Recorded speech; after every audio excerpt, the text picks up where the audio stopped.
Hi, I'm Rita Wilkins, also known as the Downsizing Designer. Today I want to talk to you about something that is really very poignant right now, and it's about living small but having it all. So downsizing is on the minds of many baby boomers right now, but with that comes the concern that if you downsize your home, you might be downgrading your life and your lifestyle. After all, you've become accustomed to a much larger space, more rooms, more closets, more room for stuff. But how could it possibly be that you could live without them? That's a reality that many Americans regularly use only a small percentage of their home. That means that much of your space in your home is either unused or not well used, which is costing you time, energy, and valuable resources that might be better spent traveling, spending more time with family and friends, or pursuing a passion or a new business venture.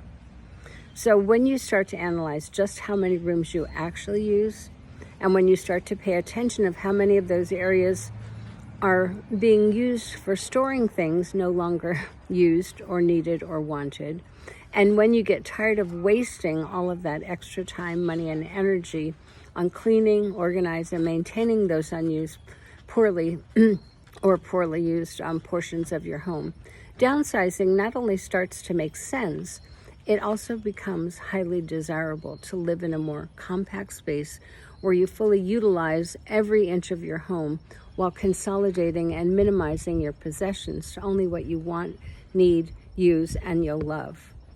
So the funny thing is, once you downsize, like I have downsized now 4 different times, you will likely be surprised at just how much space you actually need to live very comfortably.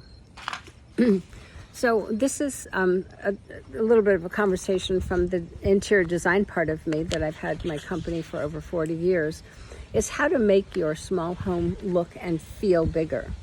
So who said that a small space would have to look and feel small? As a designer for almost 40 years, I'm frequently tasked to employ my tools to not only maximize the space to make it work well for my clients, but also use visual tricks that will help you make your space feel and look bigger. And so I'm going to share my top 5 design tricks with you to make your small home look and feel better. So number 1 is to max out every inch of space. When you don't have the luxury of a lot of physical space, every inch you need has to work for you and for your lifestyle. So I'm a fan of built-ins, wall-to-wall, floor-to-ceiling. They seamlessly integrate the space, providing display, storage, work area. And cabinets that go to the ceiling in all areas, including the kitchen, the bath, the laundry room, and the mudroom. Those are ways that when you go vertically, you can capture that extra space that you might not have otherwise. And then outdoor space, actually, and I'm sitting outside right now, becomes another room. Make it livable. Make your patio, your deck, your balcony, make those a living space for you. So those are ways to make your space more livable. And next thing is a place for everything. So when you choose to live in a smaller space, smaller home with less, you have to first declutter and edit those items that you no longer want, need, and use. Then carve out the home for those things that you are keeping so you can easily locate them when you need them. So a cabinet or a drawer for your keys, your wallet, your glasses for charging, a place and a system for bills, for mail, for magazines, and a tray for things like remotes that are close to the TV and audio equipment. So when you have a place for everything, you can always find it and you know where to put it, and then other members of your family, you can teach them where to put it as well. The next thing is multitasking furniture.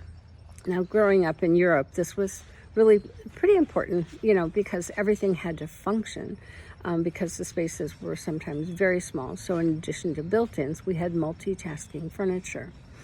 And without the option of having as many pieces of furniture as you might have had in the past, when you choose furniture that's multifunctional, it'll help you save space and expands the those spaces and the things that you need. So as an example, an ottoman that serves as storage, it serves as a cocktail ottoman, or it serves as additional seating. And another one is tables that extend out from a credenza. It's called an extend-away table. It can go from looking like a console table and extend out into another dining table. Murphy beds, which we're using a lot of right now, they close.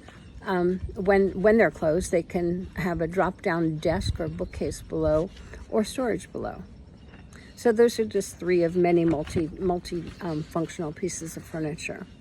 Another one is to make mirrors, glass, and lighting your best friend. So anyone that knows me knows that I do probably overlight spaces, but it's certainly less expensive to light it during a renovation or new construction than it is to try to light it later. And then mirrors allow you to visually expand a space and enhance the light, doubling that impact. So mirrored doors, mirrored closets, mirrored cabinets, mirrored walls. And then glass walls, which many of us have now discovered during COVID, act as partitions that divide a space, and they provide that flexibility for privacy without closing in the room and still making the room feel big enough. And then natural light and multiple layers of ambient light serve to illuminate spaces and make them appear higher, wider, larger, and brighter. And then use small scale pieces for large impact. So don't waste the space in your smaller home with overscaled pieces. That might have worked when you had a big house, but it doesn't work when you have a smaller home. Smaller spaces require smaller scaled furniture so as not to overwhelm it, not to overcrowd it. So a well-chosen larger piece, however, can actually act as a focal point. So living small and having it all, downsizing is not just about living in a small footprint. It's also about seizing the opportunity to design a completely new lifestyle. And once you've downsized and fully embraced that lifestyle with living with less space and less stuff, you begin to realize you haven't really compromised anything at all. As a matter of fact, you start to recognize that you actually made more room for a bigger life and a bigger lifestyle. When you live a simple life with less, you enjoy the many benefits and opportunities that less, or the life of a minimalist, provides, and that's less space, less clutter.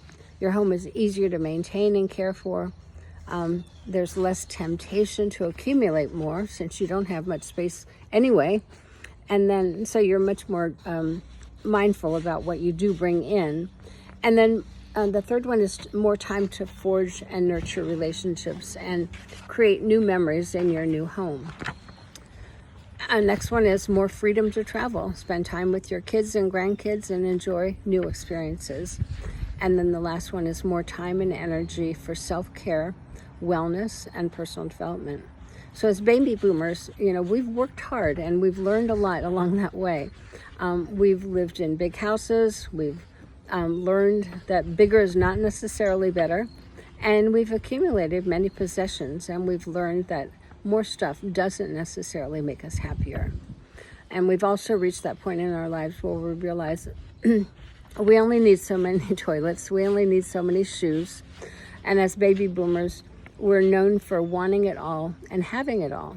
So when we learn to be happy and content with less space and less stuff, and when we learn to let go of that excess space and excess stuff that no longer serves us well, we begin to realize that downsizing our homes is not downgrading our lives or our lifestyles. So hopefully that's going to help. And for those of you that are considering downsizing, please reach out to me. My email is ritawilkins@ritawilkins.com. You can always go to our website, designservicesltd.com, for more ideas on downsizing in your 60s. And also, if you like this video, please like it, comment, and also subscribe to my channel for more.